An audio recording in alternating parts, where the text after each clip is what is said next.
2021. And if you're watching from YouTube, welcome.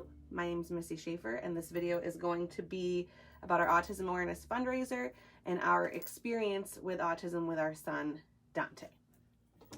I got my shirt on. So this is our 2021 logo that we have for our autism awareness fundraiser this year. Okay, this is going to be our logo. We'll go over the fundraiser details after I share Dante's story. So we'll do Dante's story first, and then we'll go over the fundraiser details. The link for the mystery order form is already in the description of the video. So if you've done this before, this is our 5th time, you're welcome to just go ahead and place your mystery order for a tank, leggings, or donation, whatever you want. All the details are right in the description, or in the link in the description of the video. But again, I'll explain that all at the end. So the first part of the live is going to be, try to move over so you can see, is going to be Dante's story, or our experience, I guess, with autism. I did take notes because this is my first year doing it as pregnant. So I have like pregnancy brain, and I'm probably going to be extra emotional. So we'll see how far I can make it before I cry. Hopefully I don't cry at all, but this, I say that every year. So we'll start from the beginning with Dante. I share this every year. So Dante was born May 14th, 2012. He was actually born on our 1-year anniversary. I forgot to eat before I went live. And his development was totally typical, I guess what you would call it, totally normal. He was 6 pounds. He was 6 pounds, like 4 ounces.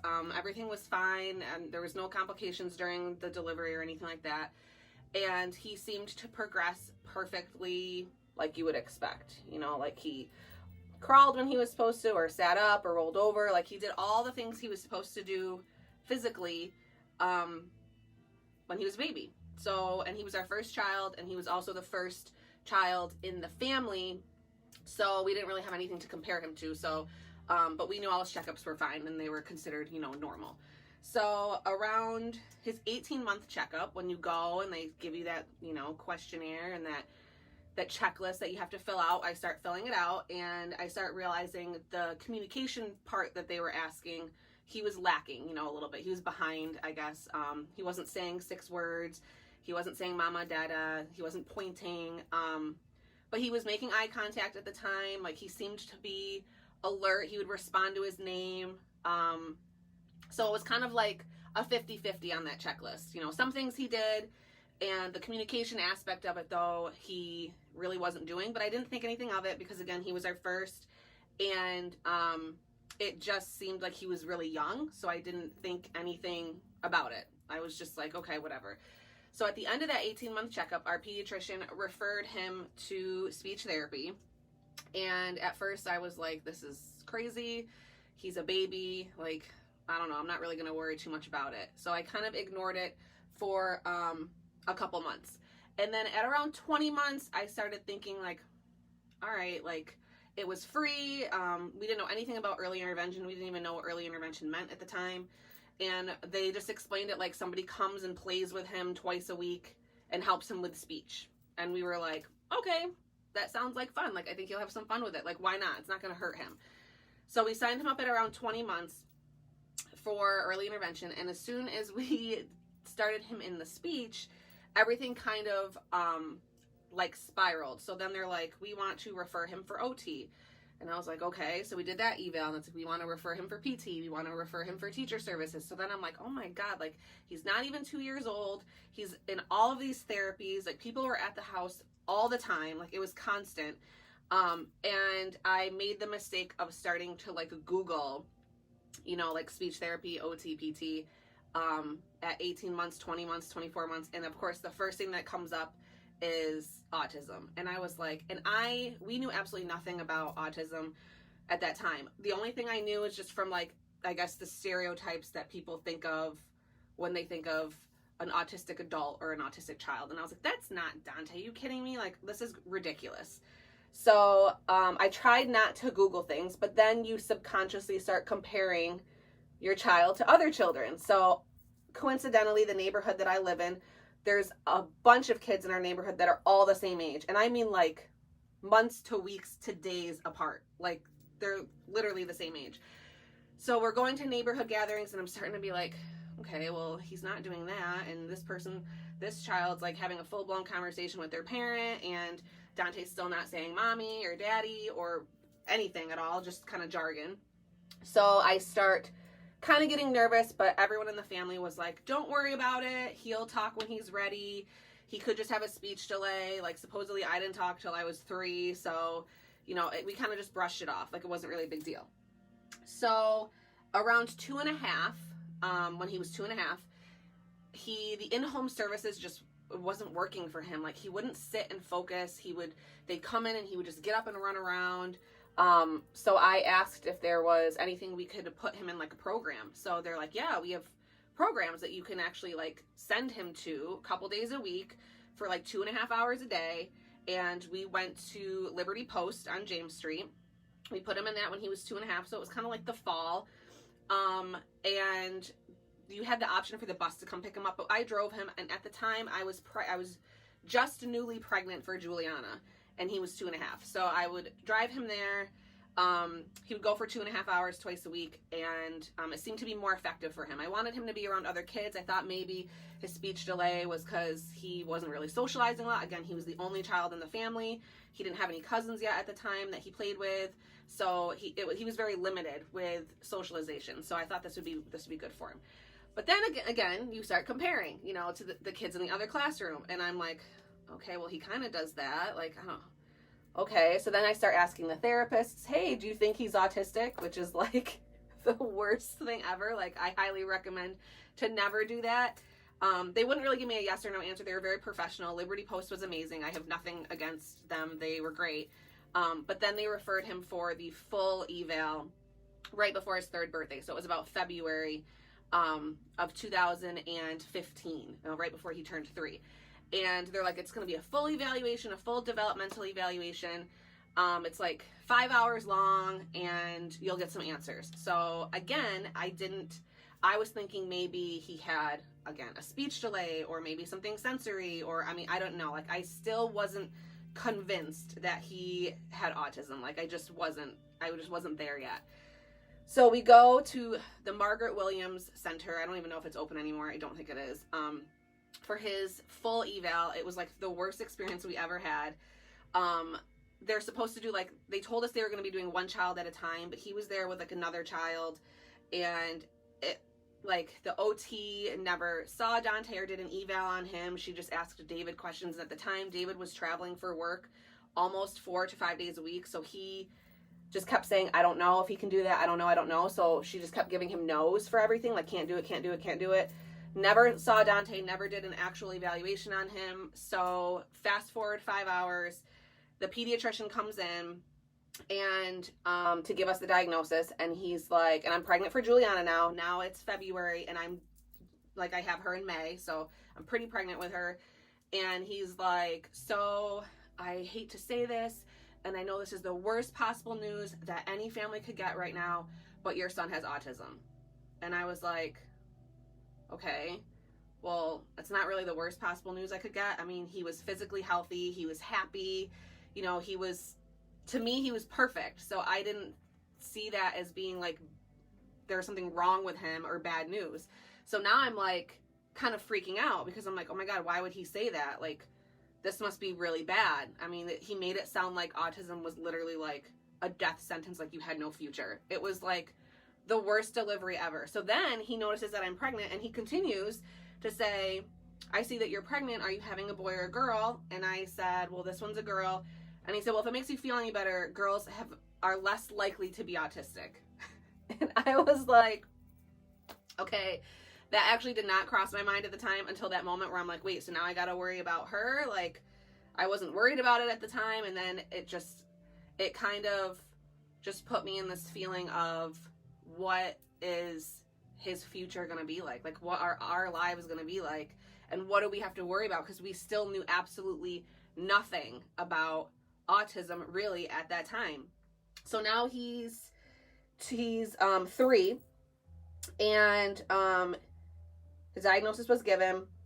I didn't tell anybody, except for our immediate family. Like, our parents knew, but that's pretty much it. Like, we didn't tell anybody, because I still was like, wasn't accepting it. I'm like, nope, maybe they mixed up his report with the other child. Like, I was just grasping at straws. Like, you know, I still had family members that would say, you know, maybe it's just a speech delay. Like, don't worry about it too much. Like, it'll be fine.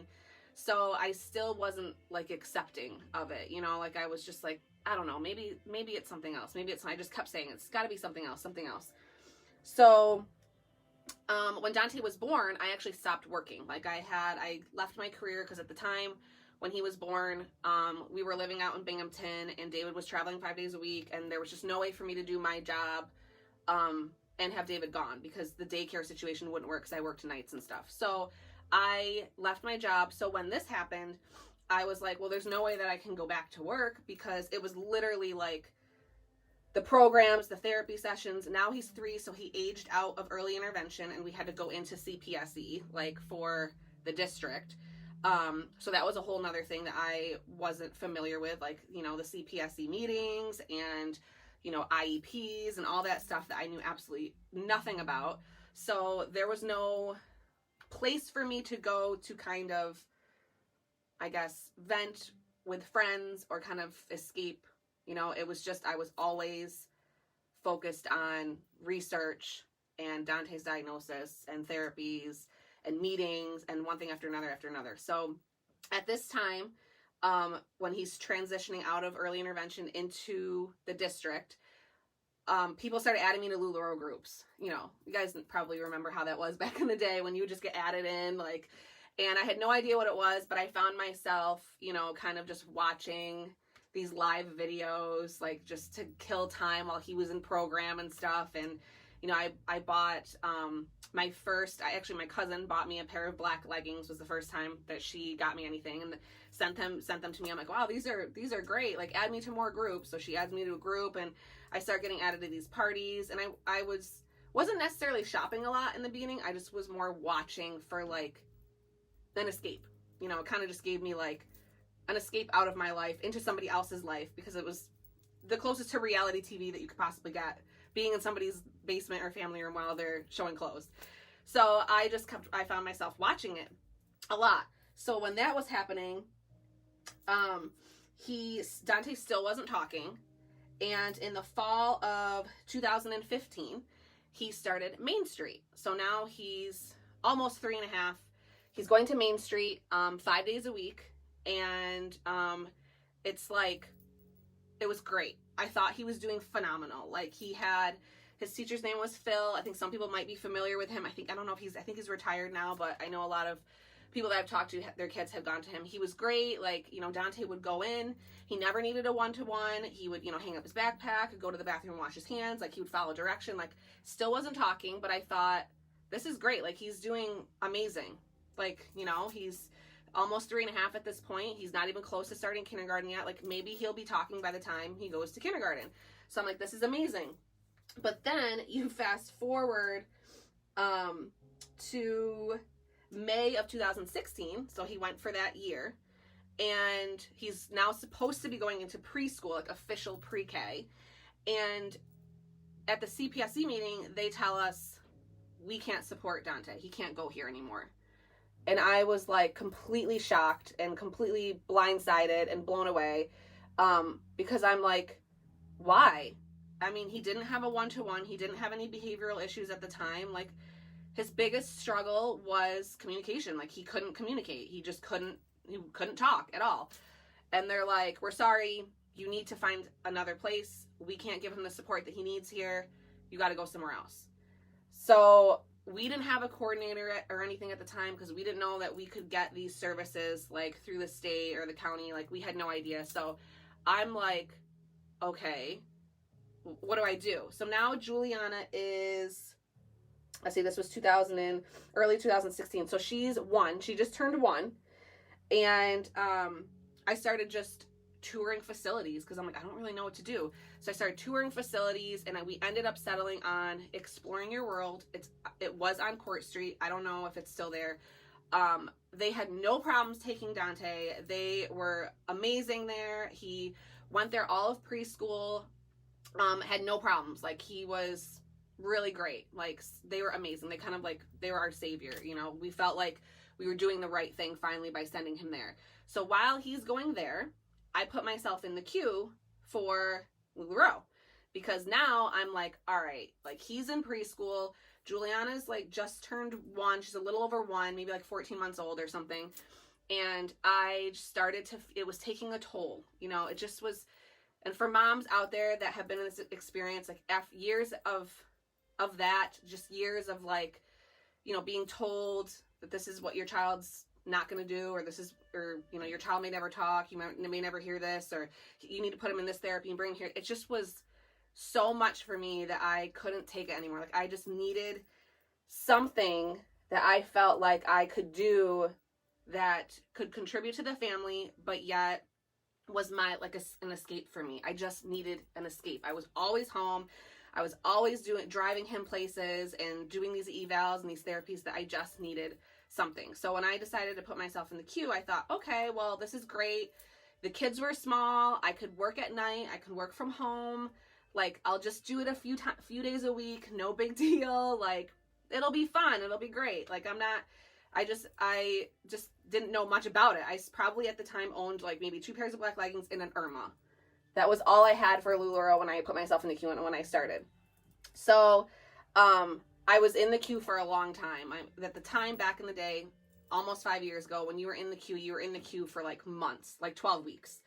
So in the meantime, I'm just watching videos. You know, I'm kind of using the time at night to look up other things rather than watch YouTube videos of kids on the spectrum. Like I just started to put my energy and my focus into LuLaRoe and into like this other, you know, venture of my life where I just felt like I had 2 purposes now outside of being a mother of a child with special needs. I also had this other side where I could just be me and not have to have that be like my main focus every single day. You know, I just needed that separation for me mentally. Because again, nobody really knew outside of our immediate family. We kept everything a secret. And we also started keeping Dante a secret. We will say we were protecting him, but I kind of feel like we were probably protecting ourselves because we didn't know how people were going to react, what they were going to say, if they were going to blame me for it, something that I did when I was pregnant, something I gave him when he was a baby, you know, because there's that whole thing of, is it genetic, is it not genetic, is it environmental? So we just didn't bring him around anybody. So we literally just like kept him home, and we made up every excuse under the sun when there was a extended family gathering on why he couldn't go. He was sick, and I would go without him or bring Juliana, and David would stay home with him. Like it just was like, we just started hiding him, which is horrible. But that was just our way of coping, I guess, at the time. So I'm just making sure I have my notes. So then I'm in the queue. So the end of summer of 2016, so I'm still kind of like waiting for Lula. End of summer 2016, we were told that he needed tubes because he just had like 11 ear infections in like a couple months. And all of a sudden I get this feeling of hope. Oh, maybe that's why he's not talking. Because then they're like, if his ears were damaged at all from the constant ear infections, or if it's constantly muffled, maybe that's why his speech therapy isn't working. So we're going to get him tubes. So then I start thinking, I Google that, of course, and some things will say, oh yeah, I got my son tubes. And then like a week later, he just started talking. So I'm like, this is it. This is what it's been the whole time. The whole time it's been that he just can't hear, his therapies aren't working.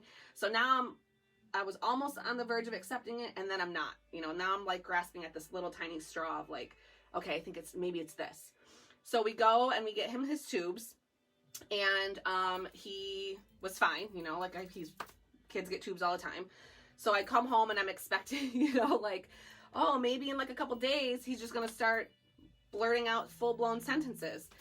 So I get to put him to bed that night, and this is always the part that gets me, guys. So bear with me. So I get to put him to bed that night, and I tuck him in like I always did, and you know, he still wasn't talking. He still wasn't saying mommy, daddy, like literally wasn't saying anything. He's 4.5, almost 4.5 now. Like he'll be 4.5 in November, this is end of summer. So just before he's 4.5, still nothing. And I'm just tucking him in, very just robotic. It's just like a kind of a habit for me. And I tell him, I love you. And I know.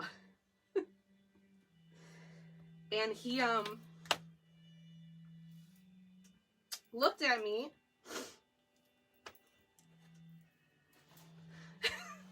and said,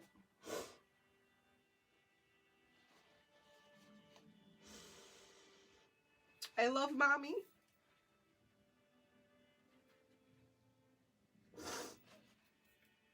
It was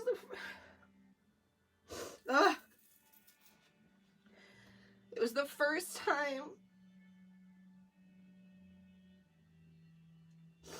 that I've ever heard him say anything. First time he told me he loved me. First time he called me mommy. And up to that point, we were told that he may never talk. I may never hear, "I love you." Oh my God, you guys. This is like worse than any other year. And I was like completely blown away because I didn't even know if he knew that I was mommy. Like, I didn't know if he understood "I love you." Like, we didn't know.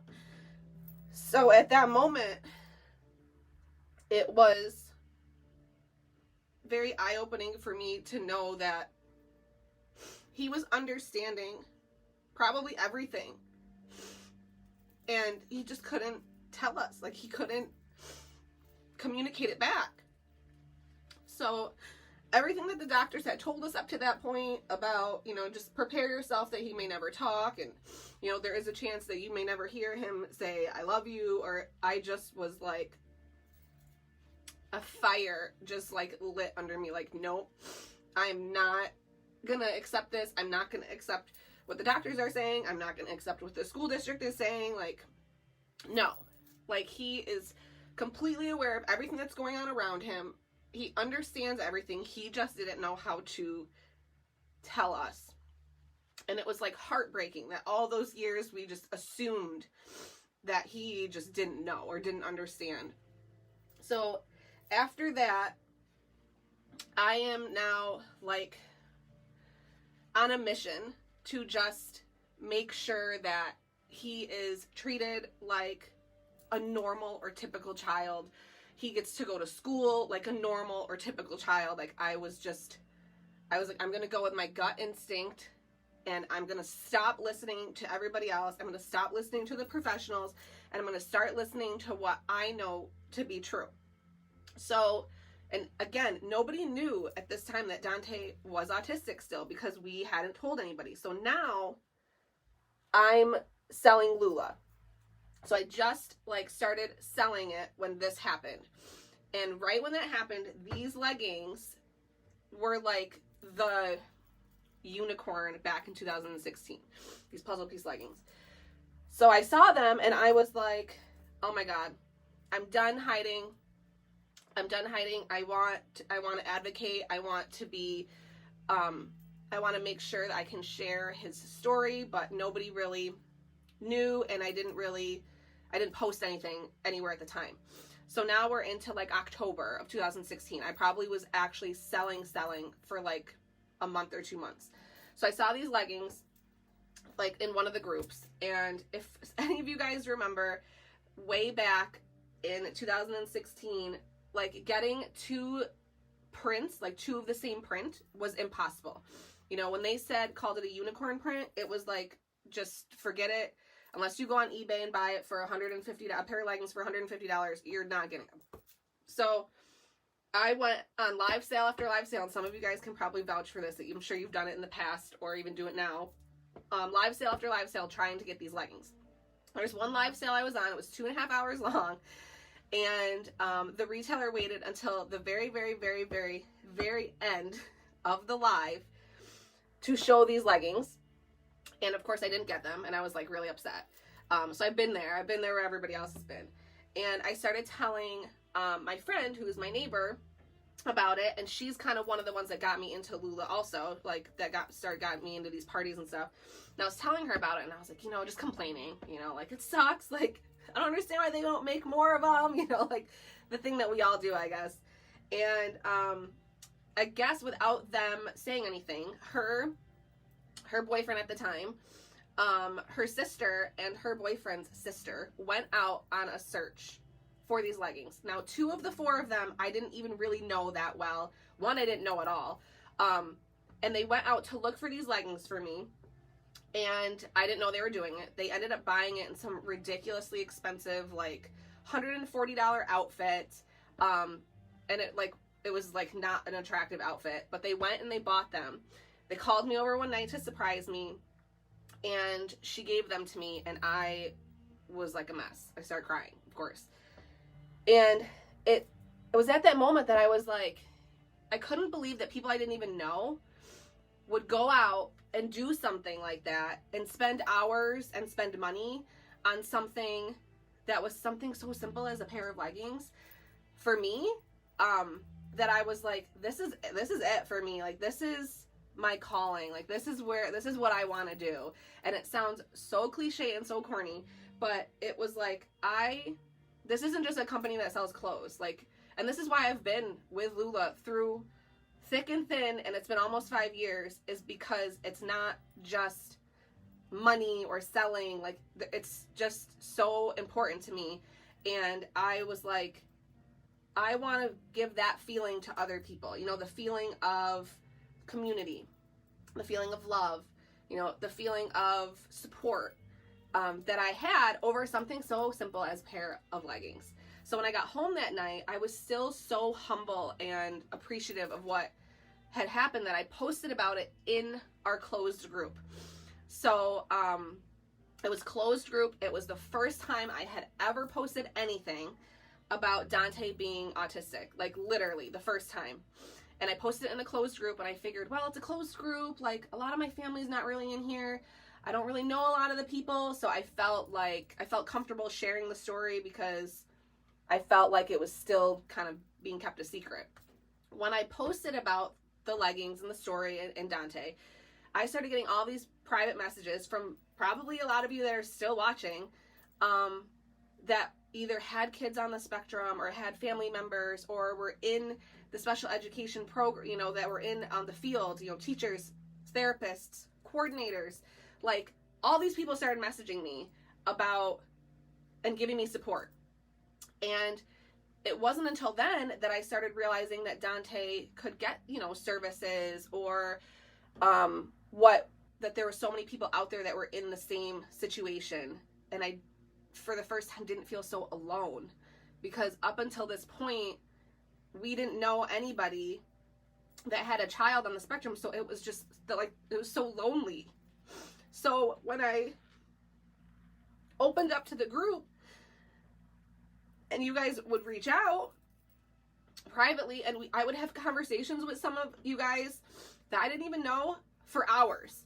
Like 2 o'clock in the morning, I'd be still talking to people about their experience, either with it directly or things that are out there that could help Dante. And if it wasn't for that, there's no way he would have the services and the support that he has right now, because I didn't know. And I was afraid to ask for help. I was afraid to share. I just thought that was it. We were the only ones. Like, nobody knew what it was like. So I took all of the support and the love and just did everything I could to be a better mom for Dante. And I was like, I'm not hiding this anymore. Like, this is nothing to be ashamed about. I didn't do anything wrong.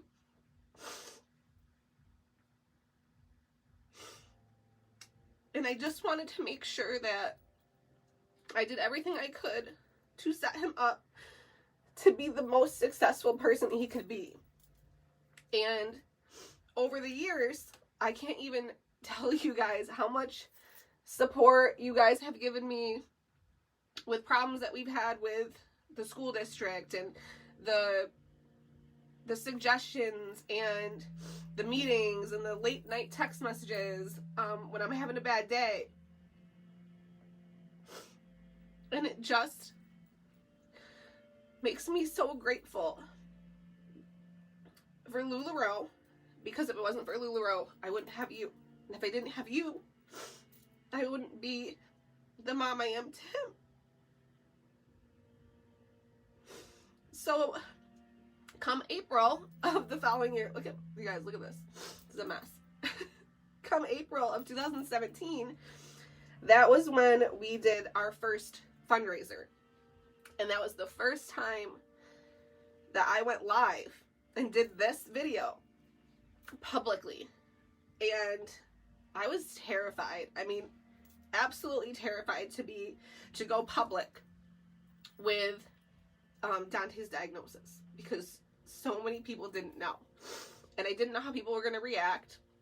I didn't know if they were going to blame me for it, but I was taking that approach is I need to advocate and I need to bring awareness, because if I'm feeling this way, there has to be other families out there that feel the same way.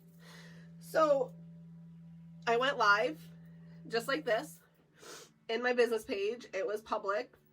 I put it on YouTube, and I got the opposite of what I thought I was going to get. You know, I just got support. I got family members messaging me, friends from high school, like people that were like, what? We literally had no idea that Dante was autistic. Like nobody had any clue, because social media, the great thing about social media is you can paint this picture of a perfect family, but what's really going on behind the scenes, you just don't really know. So the pictures we would post, everyone would think he was normal. So nobody had any idea. So once I went public with it, it was like, I felt like I could breathe. You know, I just felt like a weight was lifted. I felt like we no longer had to keep him home. We no longer had to look at these events and family events and be like, oh, we wish we could go, but we can't bring Dante there. Like, he won't be able to do that. You know, like, we finally just said, that's it. This is our family. This is Dante. And he's perfect. And I wouldn't change him for anything. So there's no reason why we should hide him from anybody. So the fundraiser was more than I ever could have thought the first year. The very first year we did it, we only did a legging drive. There were no custom shirts or anything like that. It was literally just a legging drive. Like, you ordered a pair of leggings, I donated a pair of leggings. And the first year we did, I wrote it down because I had to figure this out. First year, we donated 140 pairs of leggings. And in the last 4 years, we've donated 551 pairs of leggings, which is over $7,100 in kid leggings to kids and teens on the spectrum. So we donate through the CNYASA, which is a local organization. It's the Central New York Autism Society of America. That's the same one I've partnered with every single year. Normally they do a walk, but with COVID, the last couple, like last year and this year, it's been postponed. But that's usually where we hand out the leggings, and there's no like limit on them. Like, the kids can take whatever they want, as many pairs as they want, and we've always had enough for all the kids and teens. So we usually do the kid sizes and up to tween is what we donate for the fundraiser. So the way that what we're gonna do is, because last year it was postponed, I still have over 100 pairs of leggings from last year that are in a closet, and we're gonna do the same thing this year. I'm gonna get with them and either see if it's something that they can kind of have at their facility and just give out to kids as they come and go, or if we should wait till like they're open to do an event. But either way, we're still doing the same fundraiser the same way. So the way that the fundraiser is gonna work is there's 4 ways technically that you can participate. Okay, 4 ways. The first way, there's a link in the description of the video. That's our mystery order form. That's what we've had every year. This is our 5th time doing it. And on the order form, there's all the details. It's very, very broken down. But basically, you can order a mystery color tank top. It will be a LuLaRoe tank top. Okay, all of the tops that we will print on are LuLaRoe. Okay, so it's a LuLaRoe tank top. Your color is mystery. You choose your size and you choose the quantity. They're still $25. I don't upcharge for them because they're printed on or anything like that. They're still $25 like they normally are for a regular tank top. And there is a spot in there for if you absolutely hate a color. You can't choose your color, but if you hate a color, I'll try to stay away from it as best as I can. And then it'll have our logo printed on it. And this year, for 2021, we went with the Choose Kind. And then we have our, obviously, our unicorn that we've had every single year. And then our puzzle pieces. Okay. And every tank top that you order, I will donate a pair of kid leggings. Okay, that's way number one. Number two, if you don't want a shirt or anything like that or a tank top, you can order yourself a mystery pair of leggings. Okay, so it'll just be like a printed pair, you know, or a solid pair, just depending on availability. It is mystery, of course. And for every pair of leggings you order for yourself or for your kids, I'll donate a pair. Third option, if you want to participate but you just don't like Lula, that's totally fine. I'm not offended by it. You don't wear leggings, you don't want a shirt, you have the option on the order form to purchase a pair of kid leggings to donate, and then I'll match that donation. Okay? The fundraiser is going to run from today through April 8th. Okay? And once the fundraiser is over, that's when I will take all of the tank tops and all of the tops that you guys chose and bring them to my local guy and have him print our logo on them. It'll be black or white, and it's going to depend on what I think looks good on the color. So obviously if it's darker, I'm going to have a white printed on it. If it's lighter, I'm going to have black printed on it. Okay, so it's just going to be what I feel is going to look best on that color shirt. And then as soon as I get them back, he's usually pretty quick. He's usually like 24 to 48 hours. We will get everything packaged up and shipped if you're having it shipped, or ready for pickup.